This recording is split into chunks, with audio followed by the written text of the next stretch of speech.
Network Entertainment. Hello! Welcome to a special episode of Bago Mo. Nakita nyo naman, dahil si Andren, sobrang riding high na siya sa kanyang special episode. Sabi niya, sasali lang ako dyan kung tingin nyo kaya nyo akong talunin. Yun yung sinabi niya sa akin. Specific. Okay. Oo. Ayan siya. So, sa special episode ni Andren, nakita nyo tayong tatlo tumulong sa kanya. Pero ngayon, hindi siya tumulong sa atin at all. At all. Ayun niya kasuotin yung headphones ayun yung headset.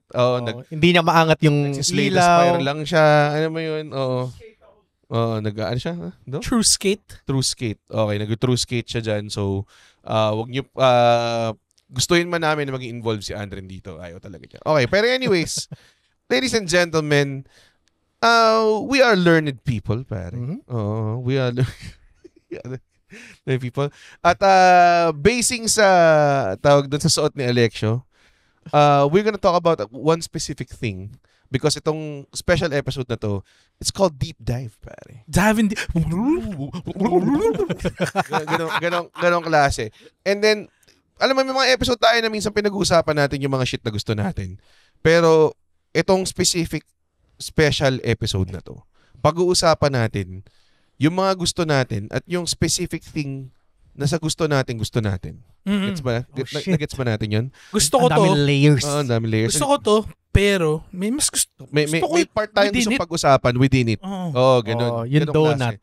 Oo. Kung gusto natin ng donut, pag-uusapan natin yung sprinkles. So, sprinkles lang. Green na sprinkles ng donut. Na sprinkle donut. Nagets mo yun? Kapag may butas yung donut, I think di naman nila kailangan explainan with metaphors pag nakita nila yung title na pinag-uusapan natin yung ending ng Sopranos eh. So, Sopranos? Sopranos pala yung pag-uusapan natin. Hindi ko pa napapanood si Sopranos. Ano yun? Kanina pa niya gusto gawin yung joke na. Magagets na ngayon ng mga video watchers. Mga video watchers, pare. Kaya kung wala kayo hindi na ng video, pare, it's extra, siguro, 4% more enjoyable ngayon. Dahil, hindi na pa siya throw ng mga New Jersey Mafia points. Pare. Hey, I'm walking here.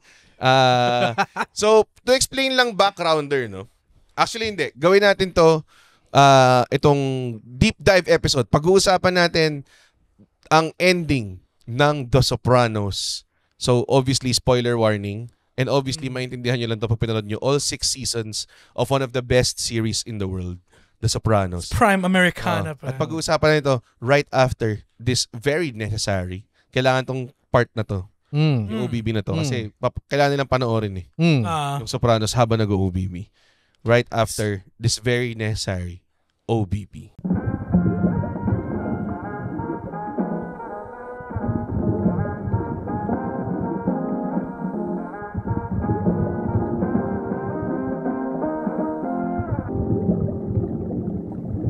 And we're back. Oh, we're back! Sana pala... Napanood na nila. We're guessing napanood nyo na yung all 6 seasons and 20 episodes each. Each season ng Sopranos. So, you've refreshed. Very controversial ang ending ng The Sopranos. Very. So, para i-recap lang natin ng konti. Sa dulo ng Sopranos, in shambles na ang kanilang... Kala operation. Kasi the Mayo crime family. galing lang sila sa war with New York. The New York. With sila Phil Leotardo. Dahil nagsimula lang yun dahil sa... Kasalanan na pinsan nito. Si other Tony. It's Tony Blundetto. Si Tony Blundetto na pinlay ni Steve Buscemi. Anyways, ayaw namin i-fill in yung exposition. Kung hindi nyo alam yung The Sopranos, I suggest manood kayo. See that animal Blundetto. Balikan nyo to at some point in time, diba? But I think, quick overall rating lang sa Sopranos. Anong tingin nyo? Like out of 10? Out 9.8 out of 10. Ikaw? Hindi ko pa siya mapanood. Siguro mga 8.5, ganun. Talaga? Ako mga nasa 9.5 out of 10 siya. Para ganun. So, mataas. Malaki ang Tapos, ang brief background nito, pinanood natin to, kailan ba to? Like, Last year, 2 years ago? Over Discord.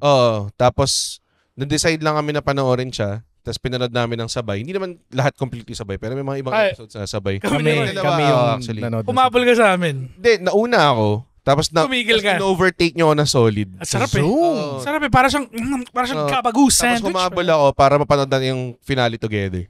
So, pinanood namin yung finale together. Tapos, matagal na siyang nababalita na controversial yung... Hindi mo controversial. Parang mixed reviews yung... Bigla kasi lang parang, ba't ganito? Diba? Very polarizing. Sa ending scene, I think naman, yung nangyari sa story, I think it was fine. Okay naman siya. Maganda yung storya. Pero yung execution, na may ginawa yung director, na ang execution is, bigla na lang tumigil, nag-cut to black ng matagal. Tapos natapos na yung... So, akala ng mga tao parang... Naputol ba yung tape? Ganun yung... Ano nangyari sa cable? Oo. Diba? So, kung nanood ka ng something, wala siyang hint of ending, parang kala mo parating pa lang, bilang nawala talaga siya.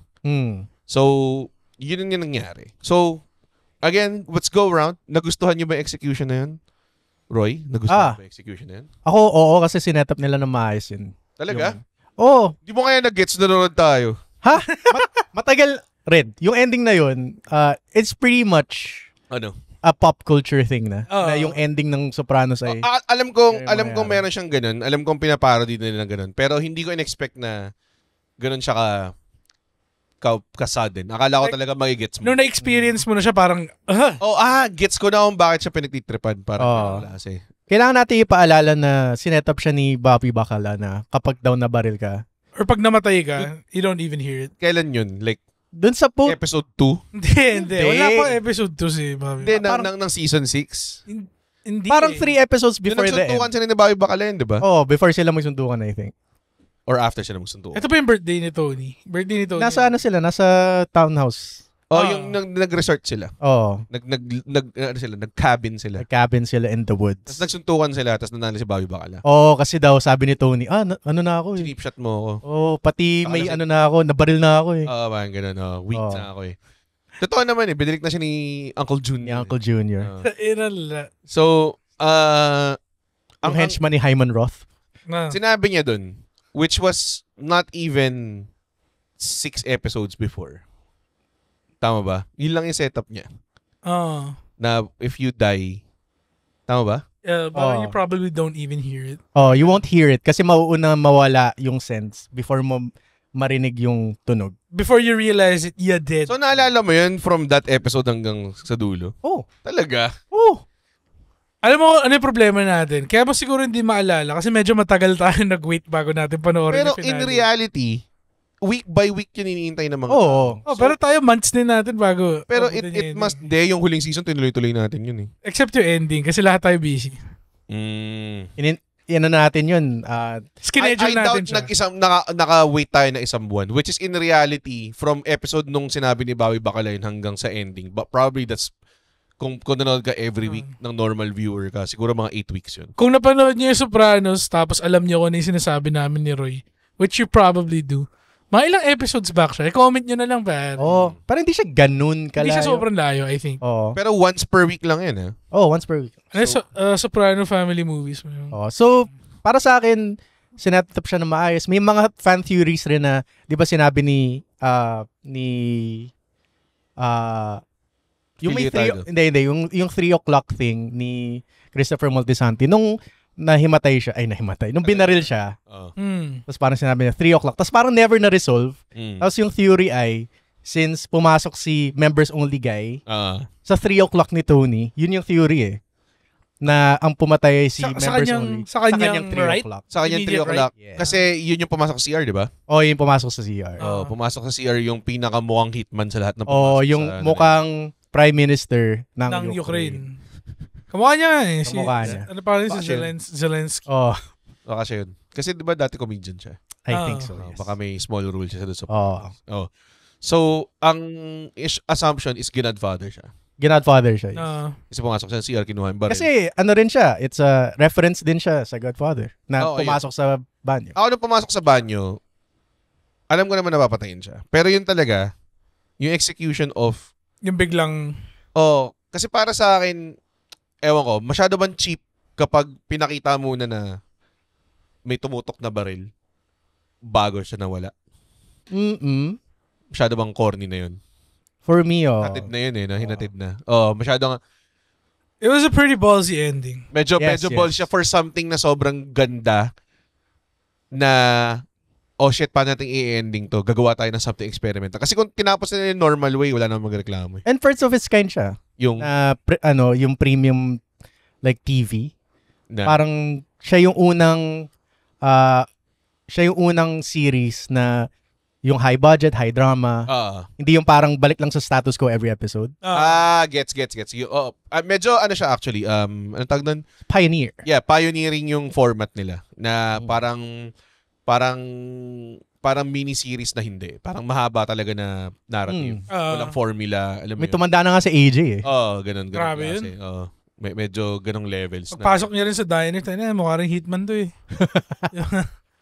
Ikaw, Alex, natrapa mo ba yung... Okay siya sa akin. Like, kasi obviously, aware na ako sa ending na yun bago pa natin siya panoorin, which is one of the downsides of waiting too long. Late watch tayo. Pero hindi ko in-expect na, kasi lagi siya out of context eh. Pag nakikita ko before, tapos yung pinanood ko, okay, gets ko na.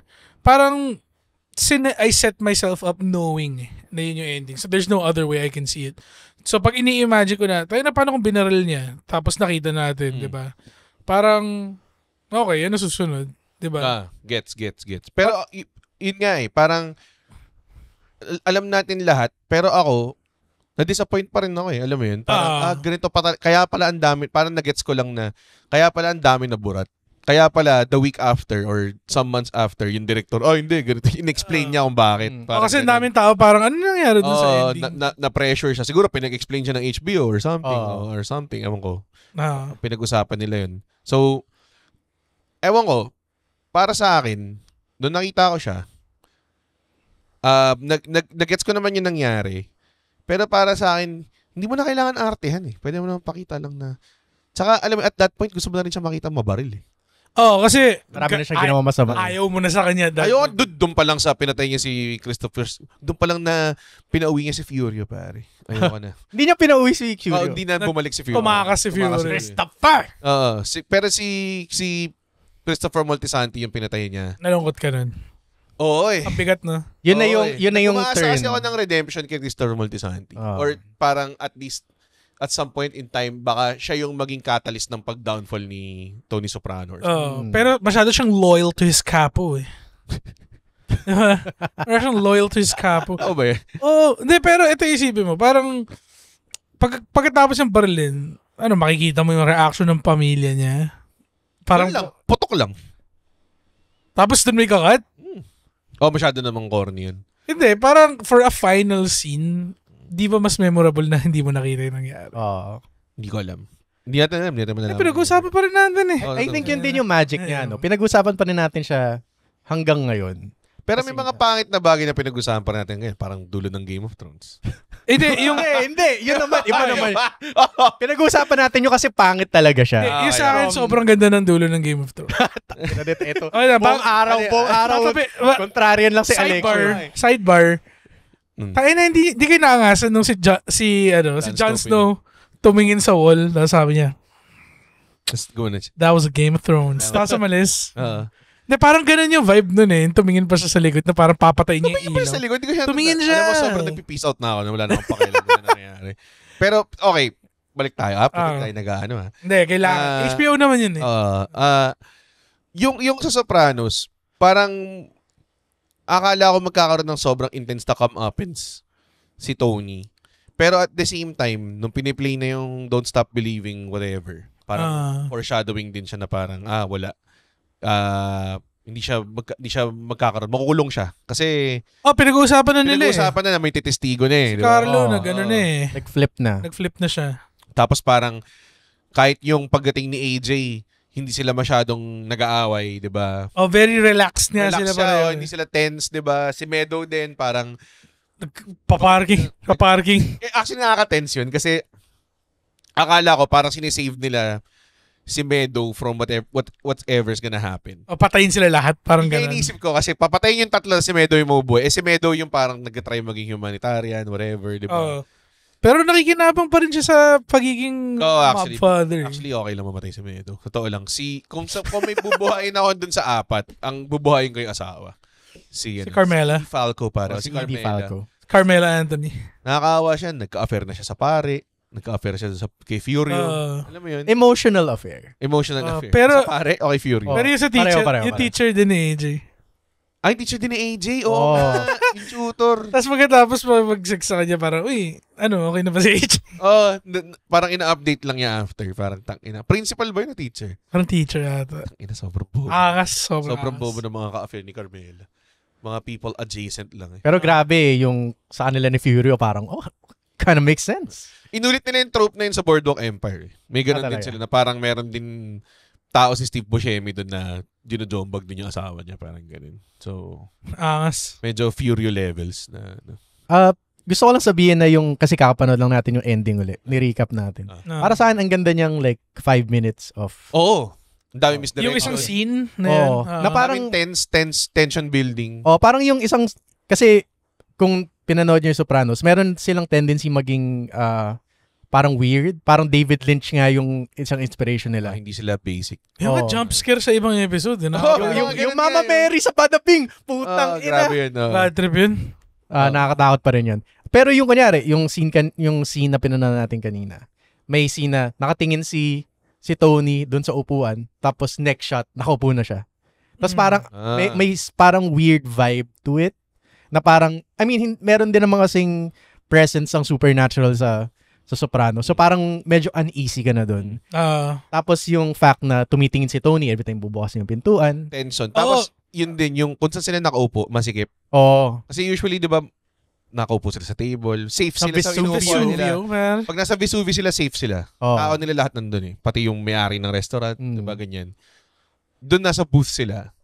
Tapos ang laki ni Tony pare, tapos sa dulo pa siya umupo. So parang alam mo yun, may tension building dun pa lang sa, pag may tumutok ng baril dito, di siya makakalaban. Tapos ang nasa harapan pa niya, yung asawa niya at si AJ. So parang, alam mo yun, napaka-vulnerable nila lahat. Tapos hindi nakakatulong na hindi marunong mag-park si Medo. Yun din eh. Tagal niya eh. Doon ako na-tense eh. Para may mangyayari ba? Ba't pinapakita hindi siya marunong mag-parallel? 3 beses siyang nag-try mag-parallel eh. Parallel. Lala nun. Wala talagang kwento si Medo, pare. At yung Lexus niya. Yung ano niya, yung kanya. Lexus ba yun? Lexus siya, naka-Lexus. Diba siya Lancer. Naka-Honda Civic. Naka-SIR na naka-carbon fiber hood. Personally, okay sa akin yung ending kasi, yun nga, sinasabi ko, ayoko na makita yung aftermath nun eh.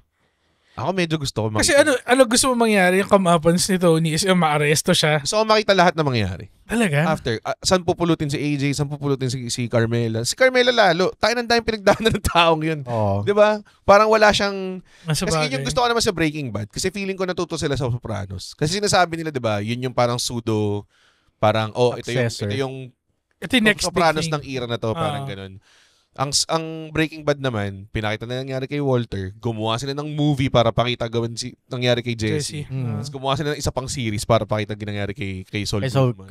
So parang ako, busog ka.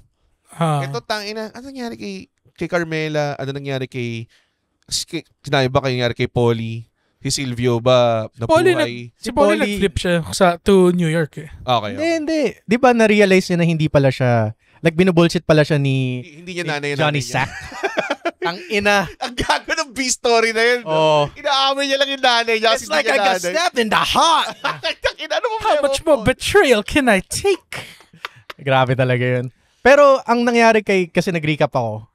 Parang tinry niya mag-flip to New York kasi feel niya hindi siya appreciated sa Pero ginagamit siya ni Johnny Sack. Ginagamit siya ni Johnny Sack to get info. Tapos nung kinausap niya si Carmine mismo. Hindi siya kilala. Kasi akala niya, kinikwento siya ni... Matagal na siyang nagpapander dun sa New York. Siya rin yung nagsumbong na gumawa si Ralph Cifaretto ng joke about dun sa asawa ni Johnny Sacks. Kay Jeannie. Nahuli niyang may stash ng candy bars. Tangina, sobrang ganda na Sopranos. Sobrang laugh trip lang ng Rubenesque. Ano nangyari sa kanya sa dulo? Yung nangyari sa kanya sa dulo ay, siya lang yung nag-survive. Dun sa captains. Dun sa crew, ginawa siyang captain sa dulo. Sa lahat ng maidmen. Oo. Tapos dun sa harap, di ba dati, yung harap ng Satrials, lagi silang dun nakatambay. Yeah. Tapos yung last shot, pare, siya lang mag-isa. Tsaka yung pusa. Pati yung pusa, naakala niya si Adriana. May ano siya, may ano siya. May intuition siya. Kasi nga, di ba malapit siya sa mga spirito? Yeah, kasi, ano siya eh. Ma-believe siya sa ganun. Ma-superstitious siya. Nagigising siya ng alas 3. Namatay ba si Johnny Sack sa ending? Namatay si Johnny Sack. Namatay si Johnny Sack. Tapos alam ko niligpit siya eh. Hindi, ano siya, nagka-cancer siya. Lung cancer. Kasi lagi siya nagyoyosi, di ba? Nagka-cancer siya sa... Ano nangyari? Yung pinatay siya. Nasagasaan yung ulo niya, men. Binaril siya. Binaril siya ni... Yung bagong guy ito sa season 6 eh. Oo. Tapos... Si Bert Gervasi. Tapos nalaglag yung ulo niya. Tapos yung kotse niya umatras sa ulo niya. Oo, nalala ko. Tapos laugh trip. Laugh trip pa yung yung reaction. Pero yun nga. Yung maganda dun sa ending na yun is lahat ng dominoes are falling eh. So parang lahat sila nagkakaroon. Sinong natira? Si Polly lang talaga. Kasi si Polly lang. In a coma eh. Pero yun nga yung point ko. So ang daming, lahat sila naka-question mark. Si Polly natira siya. Pero for sure, tangina kung babagsak si Tony. Wala na rin siya. Babagsak na lahat yun. Diba? Kaya imposible namang i-deny pa siya unless na siya yung maging informant, which I doubt gagawin niya kasi ewan ko, ginagawa ba niya? Parang wala sa kanya. Well, nagsusumbong siya sa New York. Hindi ko alam. I think yung Sopranos naman kind of made a point na hindi tapos yung mga storylines. Like, kunyari, yung sa Pine Barrens. Di naman natin alam kung ano nangyari doon sa Russian eh. Nakatakas lang siya eh. Si Patsy Parisi, buhay pa siguro. Nakatakas siya nung binabaril si Sylvia eh. Si Patsy Parisi, buhay pa eh. Wala mo na kung paano pakinggan kay Patsy Parisi compared dun sa 4. Muntik niya nang patayin si Tony eh. Pero si Patsy Parisi din siya ang pinaka-progressive sa lahat na. Siya lang yung nung nalaman nila yung nangyari kay Vito. When he was greasing the union. Parang siya, wala kang pake. At least mabait siya. Ganun, diba? Ang wild nung mga pinagdaanan. Pero yun kasi, yung mga taong pinakamali. Kasi kay Patsy Parisi, sobrang wala naman masyadong layers to. Hindi siya binigyan ng masyadong lang. Pero si Carmela, sabi kahit si Polly, kahit si AJ, or si Meadow, di ba? Anong nangyari sa kanila after?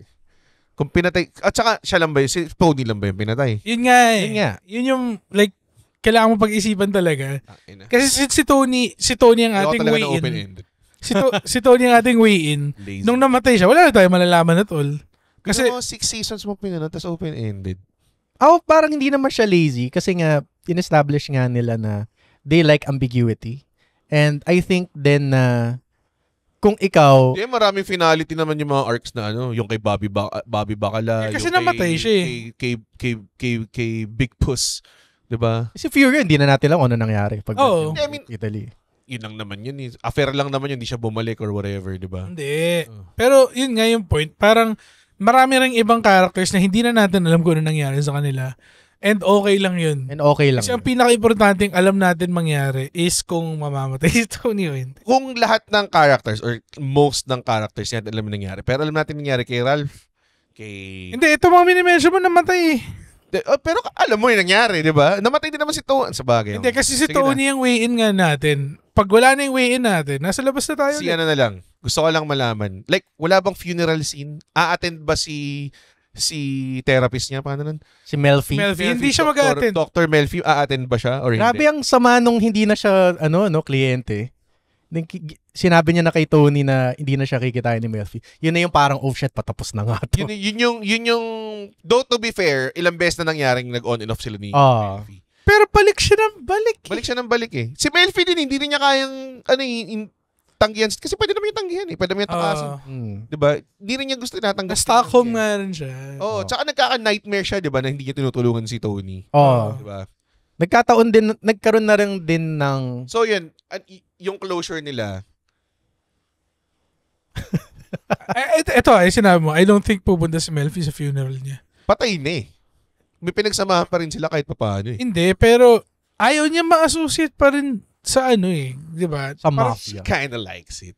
Alam mo yun, medyo may may danger. Though may ilang seasons na pinakita na parang gusto niya.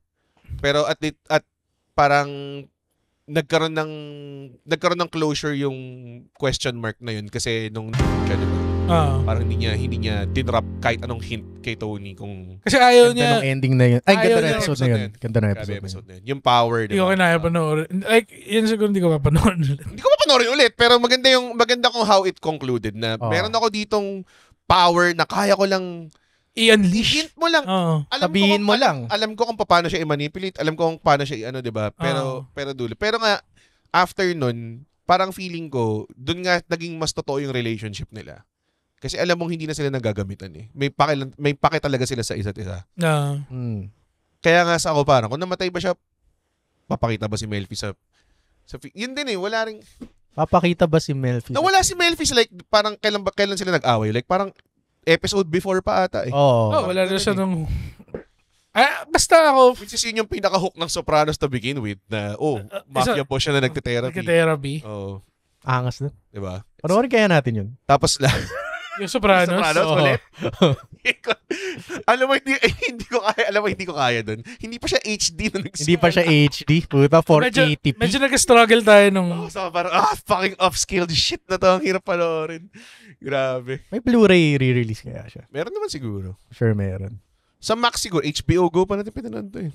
HBO Go. HBO Go, pangit na yung encoding niya to begin. begin. Kasi alam ko sa Max, nagkaroon sila ng parang 20-year anniversary re-release. So, ni-remaster yata nila. Nung nangyari yun, nanonood na tayo eh. Man, I hope so. Gusto ko panoorin ulit ng pero medyo nakakapagod.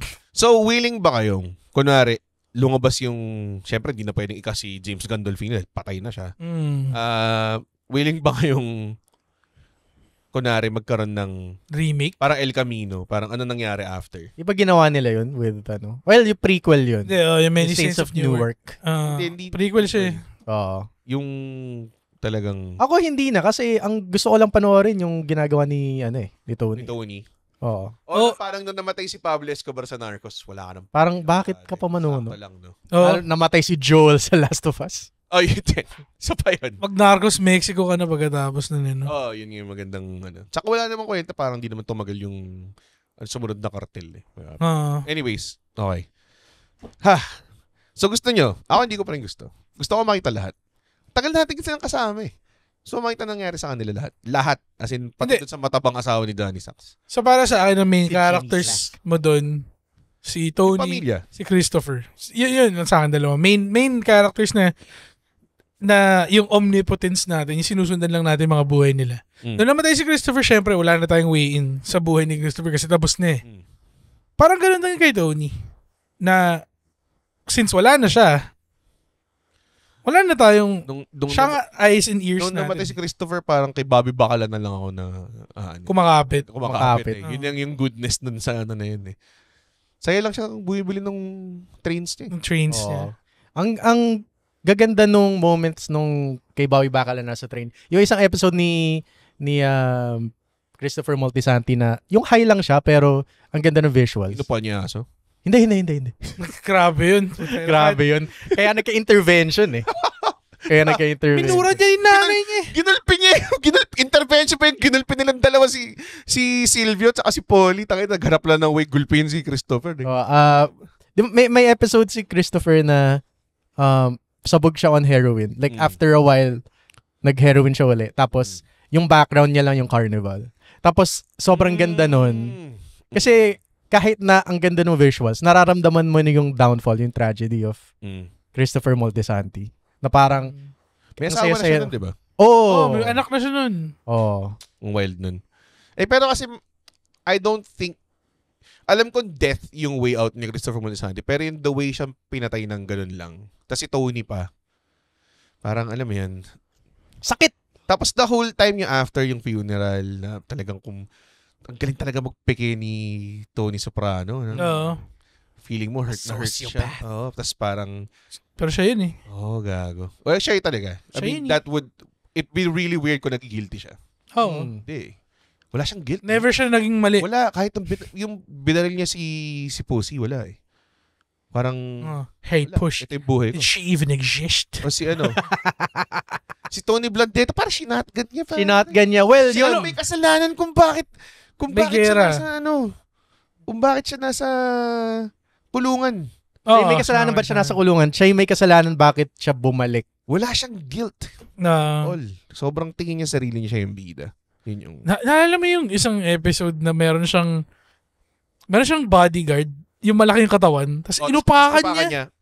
Tinatanong pa niya, di ba, kung parang... Mainit ulo mo parang gano'n. Parang gano'n, tapos parang nagdina-drive around siya, di ba, parang inaano pa niya mini-mentor pa niya parang gano'n. Tapos maya-maya inupakan. Pinulpin niya lang sa badabing puta. Sobrang labo. Samantao si to, yun yung point ng buong series, masamang tao siya. Samantao si to. Do I think nagkaroon ba siya ng time na parang Narcos na parang... pero... Tinatry siya gawing lovable. Na-admire siya parang ano mo yun. Siguro, ito wala. Ang admirable sa kanya lang talaga is yung kanyang love of animals. Pero other than that... yung mga fucking ducks. Yung ducks, si Pai Omai. Si Pai Omai. Oo nga pala. Tsaka yung aso niya, galit na galit siya nun Okay. Actually, medyo... Naikop na igaan niya. hindi niya na-take yan Nung pinatay niya yung aso ni Adriana. Sobrang wild nun. Si Pai Omai, I think yung doon mo nakikita yung pinaka-innocence niya. Pero, at the same time, innocent things. But, kind of hypocritical pa rin. Naman. Pero minsan may ganun din, kunyari ako. Minsan mas naawa ako sa hayop kaysa sa tao. Di naman. Totoo naman yun. Diba? Totoo naman yun. Cute sila naman. Totoo. Tsaka may mga tao talagang okay lang makita sila. Sarap Nagpo-poly, hand gestures lang tayo Poly walnuts, pal. Okay, balik tayo sa ending para matapos na to. Ako, ito yung pinaka, question ko sa utak ko na talagang kung bakit din-decide ko na gusto ko ba yung ending o hindi. Feeling ko, if it was a normal, non-conceptual ending na binaril siya, kahit sabihin mong binaril lang sa magpakita yung epilogue or ano mangyayari sa mga pamilya after. As it ends na makita mong binaril. Binaril siya, tapos umiyak yung tumatakbo yung gunman, umiyak si Meadow, kasi si Meadow nasa may pintuan nun or something. Diba? Things like that. Tapos, zoom out. Ito bang credits roll. Ito bang fantasy booking mo nang? Hindi naman. Yun lang. I would book The kung Sopranos. kahit ganun lang, would it affect it that much? Magiging masama ba siyang series? Hindi. Okay lang siya. Hindi siya Pero ito kasi, it's either, kung normal execution ending, guaranteed greatness. Pag hindi, may question mark Hindi lahat natuwa pero, dinidiminish ba yun yung rest of the series? Is parang, ito, so yun nga. Game of Thrones level ng kasi yung Game of Thrones, hindi. Kasi execution lang naman, hindi story. Hindi yung tipong 6 na episode na pangit. Yun Game of Thrones, isang buong season, walang kwenta Hindi. May 2 episode sa season na maganda. Promise. Meron. Yung ni-night si Brienne of Tarth.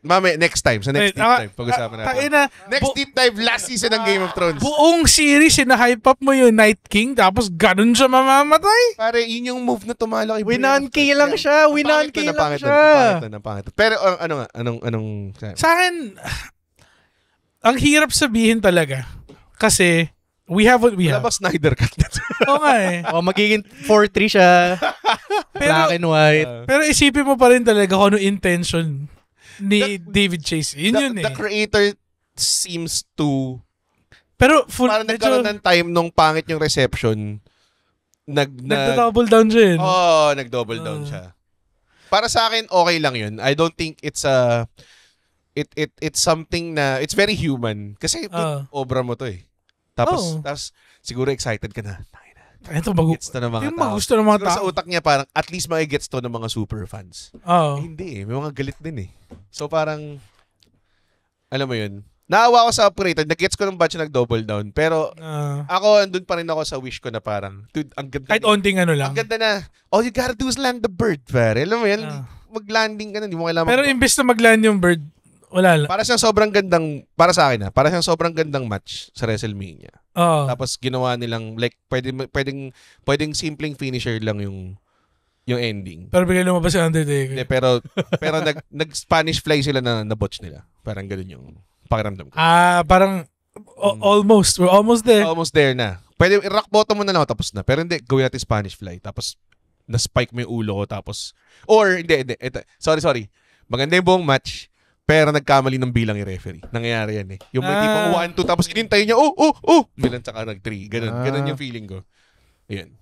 Go, Roy. I would like to gusto nyo kasi softly disagree. Gusto ko rin I think the fact Kung normal ending siya, hindi siya ganun kagandang. Hindi, maganda pa rin siya. Maganda pa rin siya. Pero hindi naman siya masama dahil sa ending na yun. Parang ito kasi, ito na, again, agree ako kay Alexia, ito yung intention ng creator. And I think the fact that they took the chance to make, maganda nga. Actually, yun yung bayag. Yun yung bayag move na parang, di ko bibigay sa'yo lahat ng gusto mo. And I think, kasi I also read interviews ni David Chase na ayaw niya talaga ibigay lahat sa audience niya. Kasi kapag pinigay mo lahat, magiging predictable ka na. Tama. I mean, yun yung nangyari sa Game of Thrones. Binigay nila lahat. They gave too much. Si Arya naging superhero bigla eh. I would argue sa Game of Thrones, tinry nilang bigay lahat, pero bobo yung pagkabigay nila. May way bigay lahat na okay eh. Alam mo yun? So, para sa akin, the fact na challenge niya yung perception of like what an ending is admirable to me. Kaya gusto ko rin siya kasi parang I can live in a world na boy si Tony. I can also imagine a world na patay si Tony. Patay yung buong pamilya. Parang ganun. Pero hindi naman siya nag-imply ng open-endedness eh. Ang imply niya is namatay si Tony. Kinonfirm niya rin. Kinonfirm niya rin. Yeah. So may, okay. Doon ako na bad trip. Kinonfirm niya sa isang article na namatay. Ako parang kung, ewan ko. Hindi. Ang hindi niya kinonfirm is yung fate ng ibang tao. So parang, eto nga, balik ko sa sinasabi ko kanina na parang, kaya siya nag-end abruptly kasi we see the world through the eyes of So parang kung wala na siyang mata, ano pa makikita natin? Wala siyang consciousness. So parang nakatira tayo lahat sa sino the word the eyes of Tony nga? Sorry. Mali. Hindi the gunman. Eyes of Tony. So parang ganun din, yun nangyari. Nung namatay si Christopher, hindi na natin alam kung ano yung point of view niya kasi wala na siya. Diba? So parang after that, ano pa mangyayari? Pati para sa akin, si Tony kasi, he's always been, ano mo yun? Thinking about himself. Kapag nga naman namatay siya, hindi na niya isipin yung ano niya. Hindi na siya staying true to the series na sinusundan mo lang si Tony Soprano. Kasi kung wala na si Tony, ba't pa tayo nandito? Good point. Just to add dun sa fact na nag-draw ng line yung si David Chase na, namatay si Tony Soprano. Wala siyang bibigay na iba. I think wala siyang binigay na iba eh. I think napagod. J.K. Rowling na, hindi, sa bakla si Dumbledore. I think kasi napagod na lang siya dun sa lahat ng mga tao nagtatanong sa kanya, parang ano nangyari? Feeling ko maraming pressure yun. Maraming pressure yun. Lalo na sa network. Network. Lahat. Fans. Sa sarili mong work. Siyempre worried ka kung naiintindihan ba ng tao o hindi. Diba? Pero yun nga, I think yung original idea nila is, ayaw naman nila ipakita na duguan si Tony, umiyak si Carmela. Parang ganun. Like, better nga na ikaw na bahala. Like, bahala ka na kung ano yung mundo na gusto mo. Ako, in my world, boy si Tony eh. Kahit dito to yun. Boy si Tony. Sinabi ka na Sinabi na. Yun nga. Sa ano ko nga. Kasi tingnan mo magkaiba talaga kayo eh. Kasi sabi mo patay na si Tony. Tapos siya tingin niya open-ended yung thing. Hindi, yun nga. Pwede siya maging open-ended. Pero hindi gano'n. Pwede nga. Hindi nga siya open-ended. Sinabi nga nung creator eh. Yun nga. Pwede nga hindi ka mag-subscribe dun sa shit na yun. Mo na. Pwede mo siyang i-enjoy as the art form. Sa bagay. Don't Stop Believing nga naman yung kanta. Don't Stop Believing. May hope eh. Kung meron pang ibang kanta that would signify hope, yun na yun eh. Alam mo yun, di ba? Ang ganda ng Don't Stop Believing. Yun din. Yung irony of the upbeatness of it all. Yun din. Dun sa tension. Tsaka, tawag dun, hindi siya pinag-crescendo yung kanta. Hindi umabot sa... Don't Stop! Nag-Don't Stop lang siya. Pero nag-guitar solo sa gitna eh. So parang okay, nandun na tayo. Si Steve Lukather? Steve Lukather ba yun? Hindi, no?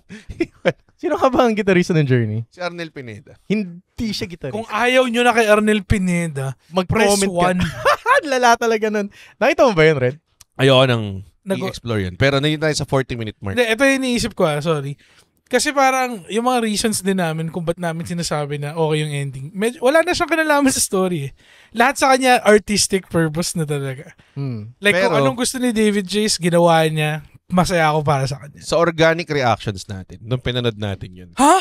Lahat tayo ganun. Medyo gasping. The fuck? Hindi, pero shocking siya. Kahit alam mo mangyari, kahit alam mo mangyayari siya, hindi mo pa rin i-expect kung saan yung point na mangyayari siya eh. Sa parang, dito nila, kaya pala sila galit. Parang ganun. Kaya nga, parang napanood ko na siya finally with context. Tapos parang, okay. Because you've heard it so many times na, ito yung ending na matatapos lang abruptly.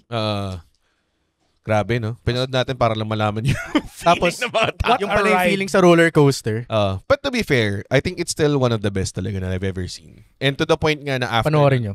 sobrang nagka-craving ako for such Sopranos type. Pinanood ko yung Boardwalk Empire. Alam mo yun, parang para lang makuha yung feeling na yun ulit. Ano hindi. Sa mga tao na hindi pa napapanood yung Sopranos, I suggest panoorin nyo. At ba't kayo nakikinig? Ba't kayo nakikinig? Ba't kayo nakikinig? Ba't kayo nakikinig? If you're this far, tapos sana hindi kayo nakinig kung hindi nyo pa napapanood yung Sopranos. Ang gusto ko i-credit pala sa pag-convince sa akin na manood ng Sopranos ay si famous award-winning actress, Gabby Padilla. Okay. Oh my God. Sinabi niya sa akin na sobrang ganda daw ng Sopranos. Kasi mahilig daw sa mafia stuff. Sabi ko, mahilig daw sa mafia stuff. Sabi, hindi mo napapanood Sopranos. Parang na-appall siya, hindi ko napapanood Sopranos. So, thank you, Gabby. Ikaw, Roy, sino nag-convince sa'yo manood? Ikaw yung nag-convince sa akin. Alam mo kasi nag-convince sa akin. Ako, pare. Hindi, ang nag-convince sa akin na matagal na. Yung Sopranos na PS2 game. May Sopranos PS2 game? May Sopranos PS2 game. Beat them up. Nalaro ko siya ng sobrang iksi lang kasi hindi ko maintindihan. Pangit siya. Una sa lahat, hindi ko siya maintindihan kasi hindi ko pinanood yung Sopranos eh. Make a quick buck, pare. Oo, diba? Tapos parang, for the longest time, baka yun yung point. Woke up this Sopranos morning. fan ka, tapos na-scam ka ng Sopranos. Parang, oh shit, nga, no? Tapos may kaibigan ako nung college, sabi niya, uy, parang Sopranos, sobrang ganda. So ako parang, paano ko siya papanoorin? Diba? Wala pang HBO Max nun eh. God. Well, I hope you enjoyed. Kung Sopranos fan ka, alam ko, feeling ko mas alienated siguro ang Let us know in the comments. Let us know in the comments below. Kung ano yung kung ano yung opinion niyo sa Sopranos ending. Sopranos ending. Sana pinanood nila yung ginawa niyong dalawa. Na ano? Ganun? Yung ganun. At yung ganun. Hindi kami tanga tulad ng isa dyan. Okay. Thank you so much. Ano pa patapusin to? Pwede na tayong